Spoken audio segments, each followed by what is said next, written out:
The Book of Joshua, the journey into the promise, a story of courage, faith, victory, and God's.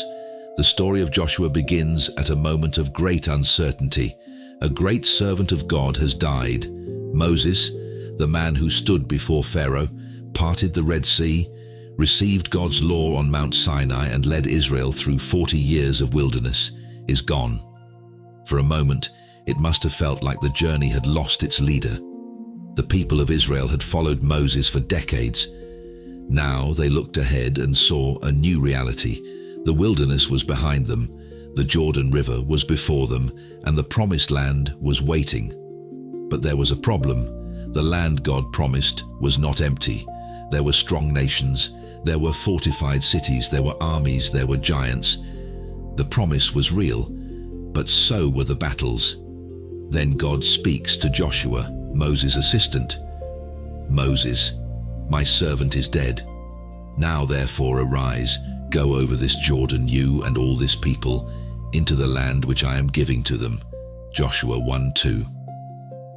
God was making something clear. The death of a leader does not mean the end of God's plan. People change, seasons change, but God's promises remain.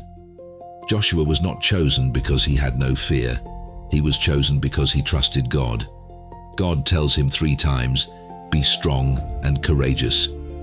Joshua had a huge responsibility: lead millions of people, face powerful enemies, carry the promise of God. But God gives him the secret of success. This book of the law shall not depart from your mouth, but you shall meditate on it day and night. Then you will be prosperous and successful. Joshua 1:8. God was teaching Joshua, victory does not begin with weapons. Victory begins with obedience. Lesson: before God gives us a battle to fight, he gives us a word to stand on. Joshua sends 2 spies into Jericho, the first major city they must conquer. Jericho was powerful, its walls were massive. Humanly speaking, it looked impossible. The spies enter the city and meet a woman named Rahab. Rahab was not an Israelite, she was not from God's people, but she had heard about the God of Israel. She had heard how God dried up the Red Sea. She believed that the Lord was the true God. She hides the spies and protects them. Because of her faith, she and her family are spared. A woman with a broken past becomes part of God's future. God does not look only at where a person has been. He looks at a heart that responds to him. The Israelites now stand before the Jordan River. The river is overflowing. There is no bridge, no easy path, but God commands the priests carrying the Ark of the Covenant to step into the water. Something amazing happens. The moment their feet touch the river, the waters stop flowing. The entire nation crosses on dry ground. Just as God had parted the Red Sea for their parents, he now parts the Jordan for them. God was showing the new generation, the God who was with your parents is still with you. After crossing, Joshua commands them to take 12 stones from the river. They build a memorial. Why? Because people forget. The stones would remind future generations, God brought us here. Never forget the places where God has helped you. Memories of past victories give strength for future battles. Now comes the first great battle. Jericho stands before Israel, a city with walls that seem impossible to break. But God gives Joshua a strange strategy. March around the city once a day for 6 days. On the 7th day, march 7 times. Then shout, no weapons, no attack, just obedience. The people obey. They march, they wait, they trust. Then the trumpets sound, the people shout, and the walls of Jericho collapse. The victory was not because Israel was stronger. The victory came because God fought for them. Sometimes God's instructions do not make sense before the breakthrough. Faith means trusting God even when his method is different from our expectation. After Jericho's victory, Israel attacks a smaller city called Ai. They expect an easy victory, but they are defeated. Joshua cries out to God. God reveals the problem. A man named Achan had taken things from Jericho that God had forbidden. One person's disobedience affected the whole nation. Achan's sin was dealt with, and Israel later defeated Ai. Small compromises can create great consequences. Private choices can affect public victories.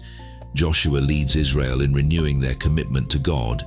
The people hear God's law again.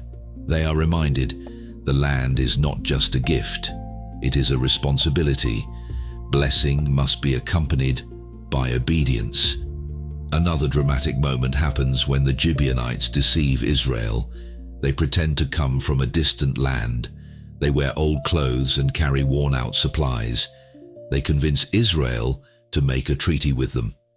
The problem? Joshua and the leaders did not ask God first. They relied on their own judgment. Later they discover the truth. They had been deceived. Experience is not a substitute for prayer. Even strong leaders need God's guidance. One of the most famous moments in Joshua happens during battle. Joshua needs more time to complete the victory. He prays, "Sun, stand still over Gibeon," and scripture records that the sun stood still. The battle continued until Israel defeated its enemies. This moment reveals something powerful. The God who controls the earth also controls time. Nothing is impossible when God is fighting for his people. Joshua leads Israel through many battles. Kings fall, strongholds are defeated, territories are conquered. But Joshua is careful to remind Israel, it was not their strength that won, it was God's faithfulness. The promised land was not received because Israel deserved it. It was received because God kept his promise. After victory comes inheritance. The land is divided among the tribes. Each family receives its portion. This shows that God is not only a God of battles, he is also a God of belonging. He prepares a place for his people. God does not only bring us out of something, he brings us into something. As Joshua grows old, he gathers Israel together. He knows his time is ending. Like Moses before him, Joshua gives a final message. He reminds them, God has been faithful. God has kept every promise. But now they must choose. Joshua declares, "Choose for yourselves this day whom you will serve. But as for me and my house, we will serve the Lord." Joshua 24:15. Joshua challenges every generation, do not serve God only because of what he has done for your ancestors. Serve him because you know him personally. Joshua dies at the age of 110. Israel had entered the promised land. The leader was gone, but the mission continued. The book ends by reminding us that God kept his promise. Not one of all the Lord's good promises to Israel failed. Everyone was fulfilled. Joshua 21:45. The book of Joshua teaches us, 1. God's promises require faith. The promised land was given, but Israel had to step forward. 2. Courage comes from God's presence. Joshua succeeded because God was with him. 3. Victory belongs to God. The walls fell because God moved. 4. Obedience opens the way. Faith without obedience cannot experience God's fullness. 5. Every generation must choose. The faith of yesterday must become the commitment of today. The story of Joshua is the story of a God who takes his people from the wilderness into the promise. It teaches us that the river may look impossible, the walls may look too high, the enemies may look too strong. But when God has spoken, no obstacle can cancel his plan. The question Joshua left Israel with is the same question for us: who will you serve? Because the greatest victory is not conquering a land. The greatest victory is walking faithfully with God until the end.